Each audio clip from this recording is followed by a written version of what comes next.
Go. Alright guys, what's up? Check out this Homeleader Retro Personal Blender. Perfect for making smoothies or juices.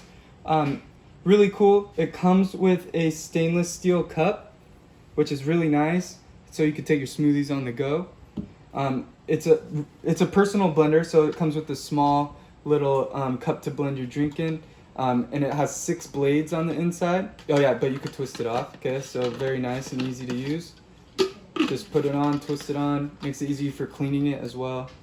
It holds, looks like 600 milliliters, so 600 milliliters. That's a pretty good size for personal use.